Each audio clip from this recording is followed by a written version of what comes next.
یہ نہیں کہ کبھی کرے کبھی نہ کرے، کبھی چلے کبھی نہ چلے، کیسا نہیں ہوگا. یہ تو کھیل ہو گیا، جی چاہے تو کرے جی نہ چاہے تو نہ کرے. یہ کھیل ہے، دین نہیں ہے. دین کو کھیل نہیں بنانا ہے، دین کو دین بنانا ہے. جو دین کو کھیل بنائے گا وہ اپنی دنیا سے دھوکہ کھائے گا. تو جو دین کو کھیل بنائے گا، مقصد نہیں بنائے گا، وہ اپنی دنیا سے دھوکہ کھائے گا. اس لیے حکم ہے کہ اپنے آپ کو اپنی زندگی میں اپنے دین کا پابند کرو، استقامت کے ساتھ رہو. دنیا حالات کا گھر ہے، یا مختلف حالات آتے ہیں تو زندگی حالات کے حساب سے نہیں گزرے گی، بلکہ زندگی حکم کے حساب سے گزرے گی. ہاں، استقامت کا مطلب یہ ہے کہ حال کے تابع نہیں ہوں گے، حکم کے تابع ہوں. حال میں حکم پورا کرنے کا طریقہ معلوم کریں گے، لیکن حکم کو تو چھوٹے گا ہی نہیں، حکم پر تو رہنا ہوگا. حکم ایک ہوتا ہے، اس کے ادا کرنے کے طریقے بہت ہوتے ہیں، اس لیے حکم پورا کرنے میں آسانی ہوتی ہے. نماز میں پاکی کا حکم ہے کہ پاکی پانی سے بھی ہوگی، اور پانی نہیں ہے تو تیمم سے بھی ہوگی. بدن کے کسی حصے کو دھو نہیں سکتے تو مسح کر لو. مسح کرنے کا بھی طریقہ ہے، دھونے کا بھی طریقہ ہے، وضو کرنے کا بھی طریقہ ہے، تیمم کرنے کا بھی طریقہ ہے، لیکن پاکی تو حاصل کرنی پڑے گی. تو حکم ہوتا ہے ایک، طریقے ہوتے ہیں بہت. اس لیے نبی بھیجے جاتے ہیں. نبی کا آنا اس لیے رحمت بنتا ہے کہ وہ ایک حکم پورا کرنے کے بہت طریقے بتا رہے ہیں. یہ نہیں ہو سکتا ہے تو یہ کر لو، یہ نہیں ہو سکتا ہے تو یہ کر لو. زندگی طریقوں والی، زندگی حکم والی، یہ زندگی کا مقصد ہے. تو زندگی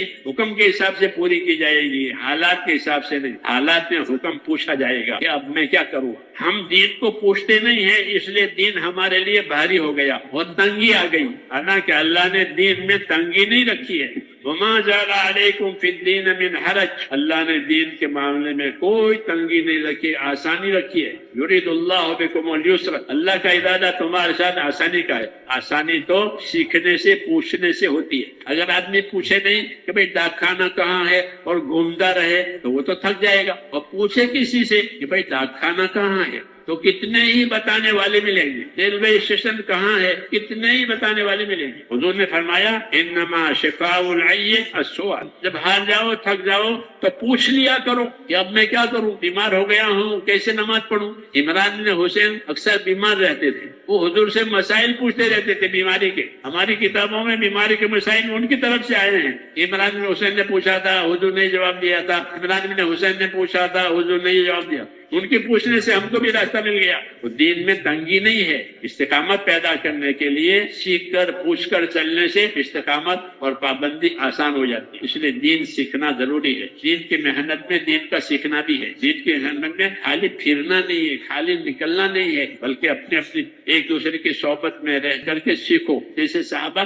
صحبت سے سیکھے تھے. اس وقت میں کتابیں نہیں تھی، قلم کاغذ کا رواج نہیں تھا. دین صحبتوں سے سیکھا جاتا تھا. حضور صلی اللہ علیہ وسلم کی صحبت میں سیکھا، پھر دوسروں کو اپنی صحبت میں لے کر ان کو سکھایا، سفروں میں سکھایا. عمومی طریقہ صحبت کا دین یہ آسان ہے کہ جماعتیں بنا کر کے پھرو، دین کی باتیں پوچھو، دین کی باتیں سیکھو اور اپنے آپ کو استقامت کے ساتھ چلاؤ. استقامت یہ ذمہ داری ہے، کبھی کرے کبھی نہ کرے ایسا نہیں ہو، بلکہ پابندی سے اپنے آپ کو چلا. جس کام کو شروع کیا اس کو آخر تک لے جاؤ. موت تک کا زمانہ کرنے کا زمانہ. ولا تموتن الا وانتم مسلمون، خبردار خبردار تمہاری موت اس حال میں آئے کہ تم اللہ کی بات مانتے مانتے مر جاؤ. پابندی اور استقامت. تو ہماری ایک ذمہ داری میرے دوستو یہ کہ اپنے آپ کو اپنے دین کے کاموں کا پابند بنائیں، اس کو وقت بھی دیں دین کو.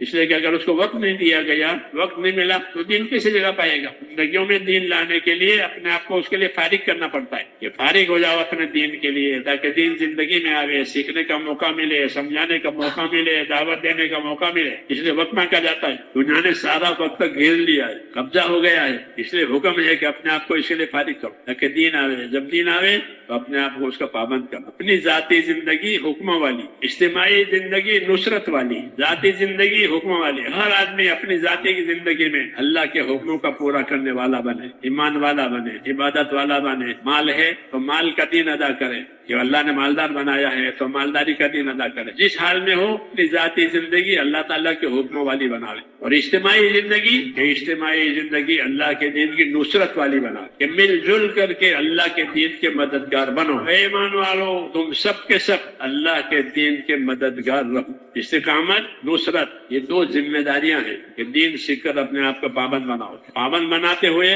اپنے دین کے مددگار بنو.